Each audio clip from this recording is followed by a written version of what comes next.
Hey besties! So, remember last week we talked about how that Daily Mail reporter showed up and submitted a brand new declaration? He claimed he needed to set the record straight, and right after that, Blake filed a response using it as proof to push for the documents they say aren't being handed over.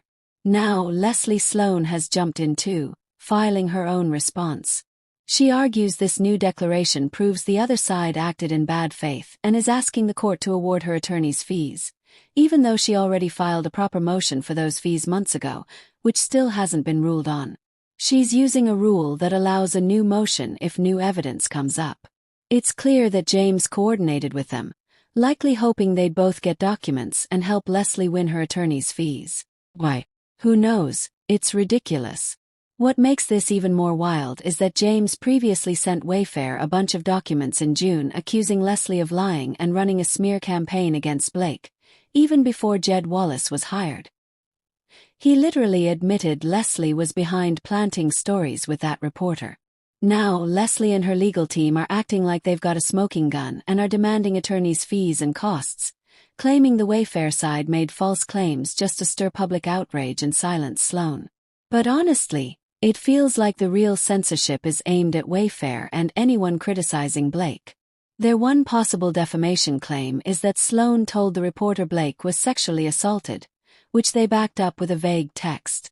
But as of June 24, 2025, the reporter clarified she never said that.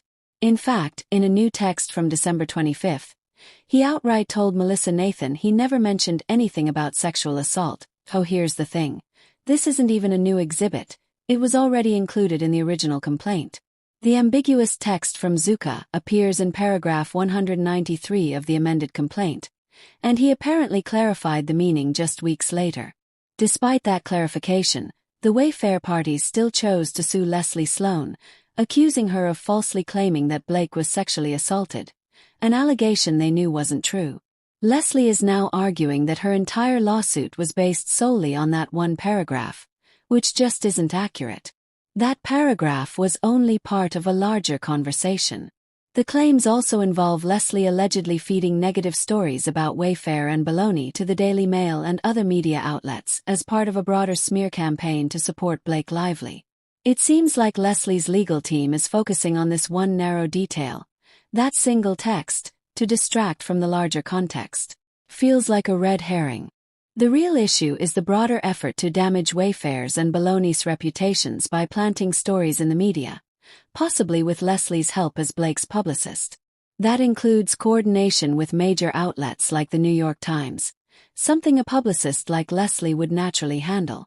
So if Blake was working with the Times, Leslie likely arranged it. Importantly, when the judge dismissed the case against Leslie, it wasn't because the reporter, James Zuka, made a mistake. It shows there's more to the story than what Leslie is highlighting now. In the end, the judge ruled that even if James Zuka had made the statement, and even if Leslie Sloan had repeated it, as long as she genuinely believed her client, Blake, then she was acting in good faith. Since Justin Baldoni is a public figure, the legal standard is higher. Wayfair would have to prove that Sloan acted with actual malice, meaning she knew the information was false or showed reckless disregard for the truth. The judge determined that their amended complaint didn't sufficiently establish that. It wasn't simply about a mix-up between harassment and assault. It was about intent. The judge said that because Sloan believed what Blake told her, and because they couldn't prove she knew it was false, there was no valid defamation claim. The case was dismissed not because the facts were disproven, but because the complaint failed to plead malice clearly enough. And possibly, if they had made it past this stage into discovery, they might have had a better shot. But as it stood, the case was tossed out for failure to state a claim, and due to litigation privilege protections. Now Leslie is trying to claim that the court dismissed the case because of that single ambiguous text message, and she's saying that Wayfair deliberately hid the date of the text to manipulate the timeline. According to her, this forced her to go through months of financially and emotionally draining litigation, all while they supposedly knew the central allegation against her was false.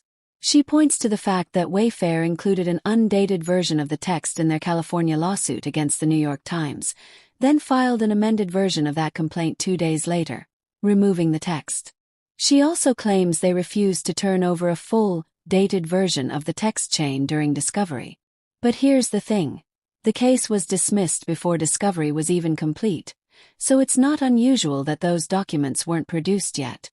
Still, Leslie is using all of this to argue bad faith, because that's the only way she can get the court to award her attorney's fees. But the judge never said the case was frivolous or filed in bad faith. He just said